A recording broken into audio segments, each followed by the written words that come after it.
What is going on, everybody? Welcome on into another episode of Press Coverage, where we help you get an edge in fantasy football. I'm your host, as always, Wyatt Bertolone. And it is time to talk best ball again. I did an episode a few weeks ago where I talked about my exposures in best ball on Underdog Fantasy at that point in the year. And I wanted to come back and do another update on my exposures as I've completed a lot more drafts. I'm closing in on 100 completed drafts on Underdog right now. So I wanted to talk through my exposures, my process, why I'm high on these players. I've got my top 5 lined up for each position that we're going to talk about. Let's get into it. First up is quarterback. Top of the line, Jordan Love for me. 15% at Jordan Love right now. I'll say, in general, my exposures have started flattening out a little bit. I just, like I said, I'm about to pass over 100 drafts. Last time I was doing this, I could believe I completed just over 25 at that time. I've got more drafts in, and the exposures are flattening a little bit in general because the way that the exposures are going to work to an extent is who you've been drafting recently as you've been doing drafts. I am someone who does mainly slow drafts. It's just the time that I have. I can do slow drafts, a lot of them.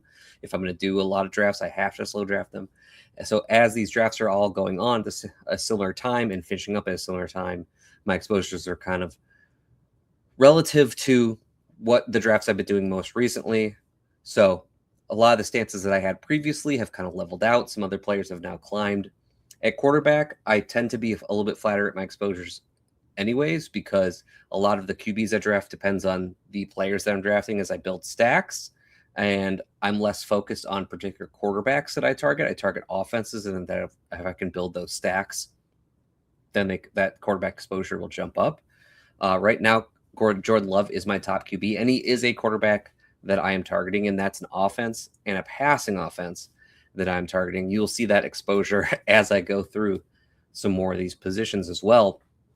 There's a few things to this. One is that Jordan Love has shown really high fantasy upside before. His first season as a full starter was very good from a fantasy perspective. Yes, this has dipped down a little bit after that, but we know he has that real ceiling in him. He's on a top offense. The running game is a little bit of a question mark at this point because we don't know exactly what's going on with Josh Jacobs. If that's going to be the case, I think the Packers could lean into their passing game even more than they have in the past. Also, Jordan Love has dealt with some injuries. If he's just fully healthy, everything's going according to plan with the Packers offense, I think this could be a really productive passing offense. So high on Jordan Love. Next up at my second highest drafted quarterback is Kyler Murray at 12%. This one's pretty easy for me. I've been kind of chasing up his ADP because, hey, whenever Kyler Murray has been healthy, he's been a top 12 QB in fantasy. That's just the way it is. If he starts most of the season, he ends up as a top 12 QB in fantasy. Then his price has not been that in Minnesota. I think there's a little bit of lag of people still thinking like he's not going to win the job or that it's an actual competition. So there's a possibility. And to me, there is no competition. Even if you just take away the fact that J.J. McCarthy was really bad last year and the Vikings went out to find someone to start over him, Kyler Murray does not sign with the Vikings to be not the starter. He doesn't sign up to be in a QB competition. He had multiple suitors. The only reason why he was open is because Arizona was moving on to a different era of their football team, moving on from Kyler Murray and kind of doing a rebuild. It's the only reason why he was on the open market. So here's Kyler Murray in Minnesota in a great spot, great offense, great weapons, great head coach, that head coach is a great offensive mind. What's not to like here? Also pretty stackable because even if you don't end up with Justin Jefferson, Jordan Addison's price is fine. You can go with Kyler Murray. You can then go after him and pick up Jawan Jennings and TJ Hawkinson if you like as well. My third QB is Drake May, 11%. Honestly, wish I had more. He is one of the QBs that I have been trying to target, but since the A.J. Brown news finally did come true, which everyone expected it to come true, people are drafting Drake May a little bit more aggressively. And for a long time, I had him way ahead of ADP in my personal ranking, so I could always stay ahead of the game with him and make sure I was getting some. But people have kind of caught up to that, so I don't have as much as I'd like. I'd like to draft some more, but I just want to make sure at least I'm ahead of market, which I am currently at 11%. If you're not aware, 12-team drafts, market exposure percentage is about 8% a player. So as long as you're above 8%, you're above market. Below that, below market. Next QB for me at fourth most drafted QB, Jackson Dart at 10%. If you've been following my content at all, you know that I've been a big Jackson Dart guy since he came out of college. Was high on him then, was high on him in rookie drafts, was high on him as a rookie in the NFL in fantasy football, have benefited from that greatly. I expect that to continue into year 2. The only really concern for like Jackson Dart or the Giants offense in general is the new coaching staff, and the offensive coaches that they've put on that staff are not people that we're too excited about. Matt Nagy, Greg Roman, these don't inspire too much confidence, but I feel so strongly about Jackson Dart, and he's such a good runner that I'm still really excited about him. And even the Giants offense to an extent in 2026. I think Dart is a player, I always want to stack my quarterback in best ball. That's best for reaching high-end potential outcomes with your best ball teams. But he is a QB where, like, if I don't have a plan A yet, or my plan A got drafted, or my plan B got drafted, and we get to the pocket of the draft where Jackson Dart tends to go, I will just take him at QB and then see if I can backstack him with Isaiah Likely or, maybe a late round wide receiver. And if I don't, I honestly don't stress about it that much, because he does so much of his running that he could be fine for our best ball teams in some cases without the stacking partner. Ideally, you want the stacking partner. Ideally, it's, Malik Neighbors, honestly, even with the injury, he's the best stacking partner for him. But I don't stress too much. I think he's just a really well-priced QB. And the last on this list for me, my fifth most drafted QB is Cam Ward at 9%. You can really see what I mean about my QB exposure percentages just kind of being flat in general, and it depends on the skill players I'm drafting in each draft. Cam Ward sits here as the number 5 QB, but it could easily be anybody else in a few more drafts that jump him here. I will say that I think Cam Ward's price is approachable in best ball right now. I think there is a chance that he takes a nice leap in year 2. The Titans are doing something similar to what the Patriots did last year for Drake May, where, none of the moves that they're making are these really like high-end moves that you're like super excited about. Carnell Tate could possibly qualify for that, but what they've done is they've just like raised the floor of the offense in general by just adding piece after piece after piece, even if they're not, Pro Bowl caliber, all pro caliber players. They're adding competent players to their offense that just help raise the floor of the offense. And that's really, really important for Cam Ward. So he could take a potential jump in year 2. The second position that we're going to talk about is running backs. The most drafted running back right now is Tyler Algier at 21%. He was my most drafted before. He's probably going to continue to be my most drafted. I think he's a really, really well-priced handcuff running back. He's one of the best handcuff running backs we know of. He's been that this entire time. He rushed over 1,000 yards as a rookie in the NFL. We know that if anything happens to the running back in front of him, he can handle an entire workload for the offense, and he can produce with it. He signs with Arizona this offseason for a nice contract for him. Maybe a little bit less money than we were expecting, and then Arizona drafts Jeremiah Love anyways. That turns him into the handcuff for the offense. There's a small chance that Tyler Algier does exactly what he was doing to Bijan Robinson before, in which he still stole some goal line opportunities, and that means he could potentially make our lineups even when Jeremiah Love is not injured. So that's another little feather in his cap. But again, just easily one of the best handcuffs, but is drafted in the 140s, 150s sometimes. And players like that, I'm going to attack year over year. Handcuff running backs who find that opportunity to play for extended periods of time if the starter in front of them gets injured are some of the biggest potentials, value boosts for your best ball teams year in and year out. If Tyler Algier plays for any serious amount of time, he's going to be a massive value and possible league winner, especially in best ball. My second most drafted running back is Dylan Sampson at 17%. Another one of these handcuff running backs. He's about 2 rounds cheaper than Tyler Algier. That's mostly due to the offense he's on, since he's on the Browns, and that's a bad offense. So if that's one of those, like, even if Quinshon Judkins is hurt, is this team going to be in scoring position often? But the thing that Dylan Sampson really has going for him is that he can also add some potential of weekly value, because He's likely to be the pass catching running back between the two. He is the better pass catcher between him and Quinshon Judkins. And I mean, there's no one is competing with him for that handcuff job. So I really, really like Dylan Sampson's price for what you're getting out of it. If he is catching a lot of passes each week because he's that pass catching back on an offense that might have to pass a lot because they're going to be playing from behind a lot, we could get some serious weekly value from him. And then he's got that handcuff status as well, which is great. Next up is Devon Achane at 14%. In my last video, I was high on Achane as well. He was near the top of my exposures, and I mentioned how I wanted to tone it down a little bit because there's a chance that the Miami offense is just really bad, and that still exists. But I did, bring down my exposure a little bit here. But boy, is it pretty hard to pass up a second round Devon Achane, and that's what's happening right now. So I'm probably going to continue to draft him. He's too darn talented to be underweight on, to be at market on. Like, I want to stay ahead of market if that's going to be the price for Devon Achane. Even if the offense is bad, he could catch enough passes that it doesn't matter. He could just be so darn good and break off explosive plays that it doesn't matter. This offense could be better than people expect just because Malik Willis is better than people expect.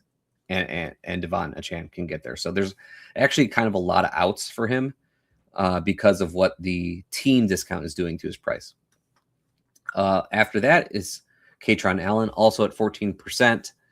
This is a bet on there's a possibility Kaytron Allen could earn a large portion of the backfield without anyone even getting injured around him, because this running back group is not that impressive. Ja'Cory Krosky-Merritt was nice, as a rookie, showed some explosive running ability, but he has his faults. He's not a pass catcher at all. They have talked about him trying to get him more involved in that way. We'll see if that's actually going to happen or not. There's Rachaad White. He's more of just a pass catching running back at this point. He's big enough to do other stuff, but he's been pretty bad at all the other stuff. I still expect him to have a pass catching role, kind of like no matter what.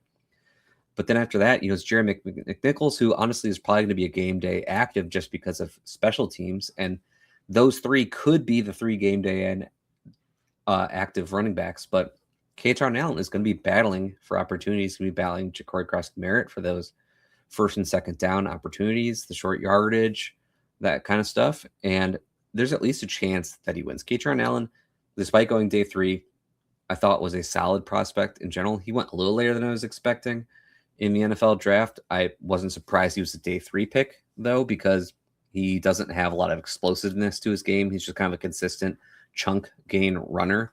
I thought he was kind of like Brian Robinson in that way, and that he was decent enough as a pass catcher where you could use him in that way if you had to, but it's not something you want to do.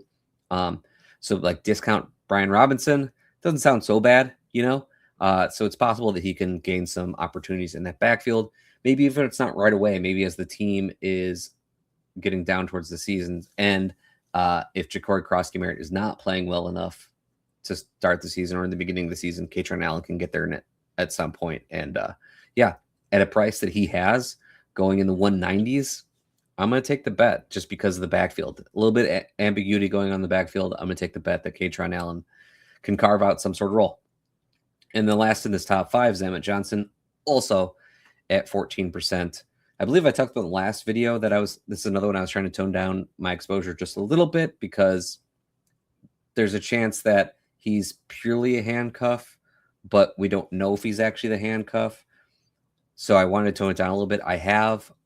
I want to tone it down still a little bit more. I liked Emmett Johnson as a prospect, but this is one where it would not surprise me if the Chiefs add another running back at some point. It wouldn't surprise me if they just bring back Kareem Hunt to be old reliable, which is why I'm he's kind of currently the handcuff running back in Kansas City. And there's a chance that continues through the season, but I don't think it's set in stone quite yet. And I'm not so sure he'll have a weekly role. There's a chance that he can do a decent amount of pass catching because Kenneth Walker has not always gotten that in the past. But there's also a pretty good chance, in my opinion, that Kenneth Walker does pick up more of that. And that's something the Chiefs have actually talked about, wanting to really rely on him. So I'm still going to try and tone down my Emmett Johnson exposure a little bit from here, but I want to stay ahead of market at least a little bit. But before I move on to the wide receivers, we're going to hear about the PlayerProfiler player rankings. I get asked, is AI ruining fantasy sports? And the answer is absolutely not. We've had consensus rankings available for a long time, but people subscribe to the player rankings at playerprofiler.com for Superflex, tight end premium, best ball, even like offensive line rankings. Of course, your rookie rankings, your dynasty rankings, those are all available in the ranking service for playerprofiler.com. Password protected so the bots can't get to it, and you can maintain your edge. And use code PODFATHER for $5 off. Woo! It's a good deal. Welcome back to Press Coverage. Here with me, your host, Wyatt Bertolone, talking through my best ball exposures right now.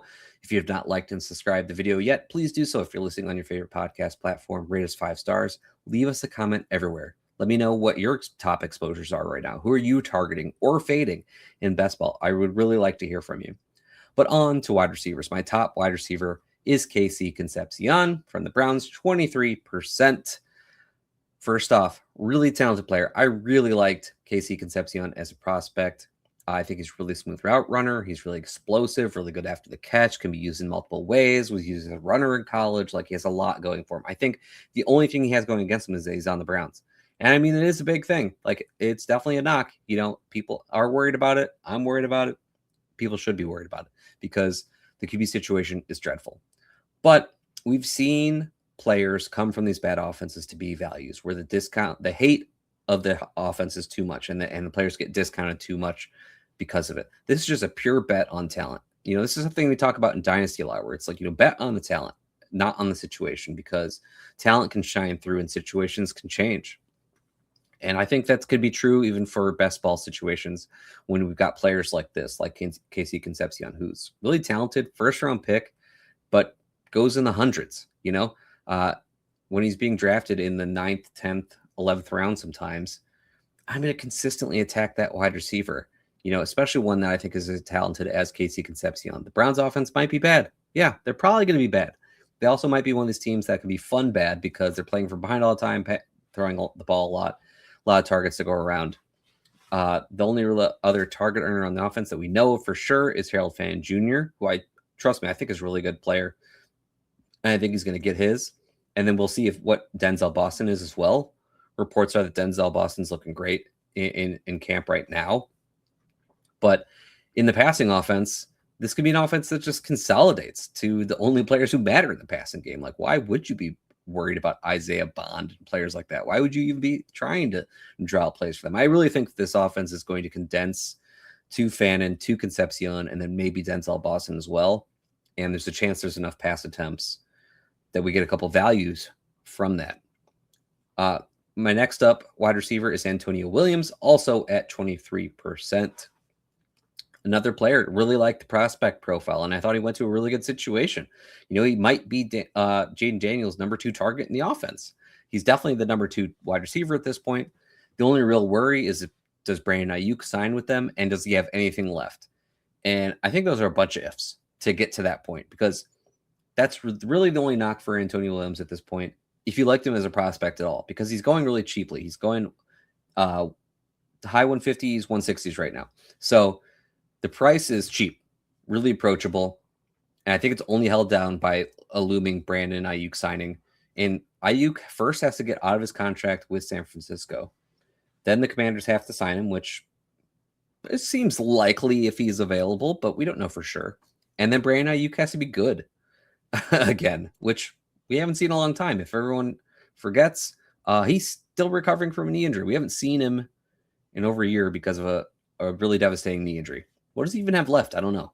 So, I just like Brandon Ayuk is like barely even a part of my process right now.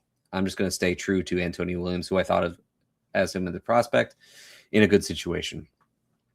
Next up for me is Malik Washington at 17%. If you watched the last video, I had Chris Bell pretty high in mind, and I talked about how I just kind of want to keep taking these Miami pass catchers at the end of drafts because they're all so cheap, and I really feel like at least one of them is going to end up being a value. So I kind of just want to attack them all. I also said in the last video I wanted to drop my Chris Bell percentage. It got a little bit ahead of me, and I had a little bit too much. I wanted to tone it down, so I switched over to going for Malik Washington at the end of drafts. I was trying to get some more Greg Dulcich. I honestly did not draft as much as I thought I had when I first started drafting. And now I'm behind where I want to be because his price has jumped up dramatically. But Malik Washington, Chris Bell are still pretty cheap. Like I said, I switched over to drafting more Malik Washington. But I want to keep drafting these Miami pass catchers at the end of the drafts. They're all going 180 and later in these underdog drafts.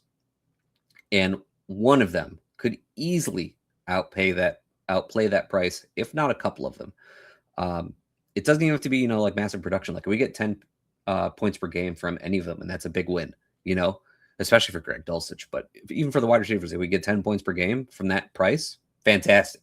So, and that's not hard, right? Even if it's this offense is bad and Malik Willis is distributing the ball out between like all three, Malik Washington and Chris Bell and Greg Dulcich at the end of the season, that's fine. Like honestly, the bar is so low for these players, so I'm going to keep attacking. And then the fourth and fifth players here are Jaden Reed and Christian Watson, 17% and 16% respectively, playing into what I was talking about before with Jordan Love, that I really am trying to play into this Green Bay passing offense. And then with these wide receivers, I think we're finally going to see the offense condense to the top three wide receivers, unlike they have in the past where they've been rotating all these guys. They've made a concentrated effort towards that. They traded away Dontavian Wicks. They let Romeo Doubs walk, and now they've got Jaden Reed, Christian Watson, and Matthew Golden. Matthew Golden, it sounds like, is going to be starting two wide receiver sets instead of Jaden Reed. We were hoping Jaden Reed could get there. I think he still could, because I don't think that highly of Matthew Golden. I think there's a chance that even if Matthew Golden starts in two wide receiver sets this entire time, you still want Jaden Reed and Christian Watson, because I think they're going to be playing on 11 personnel, a decent amount, having three wide receivers on the field. Jaden Reed should still play a plenty amount, and he's been really good whenever he's been on the field. And I expect his snap percentages to go up, even if he's not playing two wide receiver sets, just because there's not going to be as much rotating. So I'm really excited for both of these wide receivers. I think that Packers offense is great. I think both these wide receivers could easily smash their current ADPs. Last position of the day, everyone's favorite, tight end. And wouldn't you know it, another Packer at the top of this list, Tucker Kraft at 15%. People are a little bit worried about that ACL injury. And while this is just a bit anecdotal, Tucker Kraft is just a dog. He's from this George Kittle school of tight ends that is incredible after the catch, just extremely efficient with the ball in his hands. Absolute dog on the field, and turns out a dog when it comes to injuries, because he seems to be fine at this point. Like the reports are, he's just good. He'll be ready to go week one, no issues whatsoever. And for his price, he's going in the 80s, sometimes the 90s you'll see in a draft. I really like him there, because that's a part in the draft where the running backs and wide receivers start to get a little bit weaker. And if you're not looking for a QB in that pocket, then the options I think are kind of bad. It's basically Jaden Reed and Tucker Kraft for me. So I just keep smashing in that area of the draft with the Packers. My tight end after that is Harold Fandon Jr. at 13%. A lot of what I said about Casey Concepcion applies to Harold Fandon. Talented player, bad offense. I think the discount has probably gone too far with how far down his ADP is for what he can do. I mean, what he was doing for the Browns last year was fantastic, especially towards the back half of the season when he just became their passing offense and had no problem handling that load and being the focus of the passing offense. I think that could continue into 2026. And like I said, I think the offense could condense to him and Casey Concepcion and maybe Denzel Boston in the passing game. After that, George Kittle, also at 13%. A lot of what I said about Tucker Kraft applies here for George Kittle. He is coming back from a worse injury, as it's an Achilles, but it sounds like everything is fine. I mean, the videos are coming out now of him training at camp, and he looks like perfectly fine. Like, it seems like he's going to be completely fine for week one. Achilles recoveries and surgeries have progressed quite a bit over the last few years. I don't expect him to be his normal George Kittle self necessarily, but I expect him to be a good portion of his normal George Kittle self. And at his price, when he goes around pick 120, that's fantastic. I mean, George Kittle could easily finish as a top 8 tight end, even coming off this injury, playing on that great offense there in San Francisco, and become a massive value for our best ball team. So definitely on George Kittle. Tight end 4 for me here, Gunnar Helm, 11%. A lot of this is based in who knows what the pecking order will be for the Tennessee Titans in 2026. I expect Carnell Tate to be the number 1 target. I pretty much expect Wan'Dale Robinson to be the number 2 target. I think those two are pretty safe. And then after that, there's an opening. And we want our tight ends to be the first or second target on our offenses normally, but that's really concerning when we're drafting them higher up. Gunnar Helm is very cheap, 170s, 180s in ADP. I think he's a talented player. A lot of his metrics underneath the hood look pretty good from his rookie season. You have to ignore the athletic testing if you look at his profile on PlayerProfiler.com, because you have to know that he messed up his ankle on his very first 40-yard dash time so bad that he shouldn't have done any more testing, but his agent had him continue to do the testing, so he tested bad all around. So his athletic testing is actually better than people realize. But yeah, this is also kind of a bet similar to the Browns, where like possibly a fun bad offense. But yeah, it's just that he might be the third target on that Titans offense, catch a few touchdowns, and next thing you know, he's a solid late round tight end pick. I prefer Gunnar Helm on 3 tight end builds. If I'm drafting just a 2 tight end build where I've taken like an elite tight end towards the beginning of the draft, I'm going to try and pick a slightly better second tight end than going all the way down and waiting for someone like Gunnar Helm. But I think he's a really good play in 3 tight end builds. And then my last tight end and last player that I'll be talking about here is Dallas Goedert, who's my 5th most drafted tight end, also 11%. A lot of people after the AJ Brown trade wanted to talk about how much that helped Devonta Smith and how good he was without AJ Brown since they've been together. But the same can all be said for Dallas Goedert. In fact, he may have been better in sometimes than Devonta Smith when AJ Brown was out. Now, Kevin Patullo last year had a thing for getting Dallas Goedert the ball when they were on the goal line, and he's had this career high in touchdown catches. I don't expect that this season. New offensive coordinator, I wouldn't expect Dallas Goedert to necessarily be the focal point in the way that he was last year in those spots. But at his price, going in the 130s in ADP, this is a great price for a tight end who now without AJ Brown probably projects for a lot of people as a low-end tight end 1, if not fringe tight end 1. So this is just a really good price for a tight end 2 in your offense, in your best ball teams. And debatably, I'd be willing to wait if I'm going for a 3 tight end build, waiting long enough and making him the first tight end I draft. I've done that a few times, and sometimes it can feel comfortable. Sometimes it can feel a little bit uncomfortable because if you don't take another one back to back with it, you can start to think like, do I have quite enough ceiling here? But I really like Dallas Goedert's price just in general. Like, I think he's an overall solid value. I think he's a really good tight end 2 when you're doing like a Tucker Kraft and a Dallas Goedert, where you're doing 2 in the mid rounds. That's actually where I prefer to draft Dallas Goedert. But like I said, without AJ Brown, even if he's not used in the same way as he was last year near the goal line, like Kevin Patullo used him, he could be a pretty darn good value for our best ball teams. I really appreciate all of you out there for joining me on this episode of Press Coverage. If you'd like to follow me on Twitter, you can do so at WyattB_FF. If you haven't liked and subscribed yet, please do so. Rate us 5 stars. Leave us comments. Appreciate all of you. The draft kit is out on PlayerProfiler.com right now. Go check it out. You'll find content from me and all the rest of the team here at Player Profiler. I appreciate all of you. I'll see you next time. You know, it's important to me that all of our media be free, but it is you, the premium subscriber, with access to data analysis, the rankings, Dynasty Deluxe, DFS Dominator, the world-famous draft kit. You get that content and you make all of this possible. The free podcasts, articles, NFL draft content. So I must give a special thanks to all of our premium subscribers. You make all of this possible.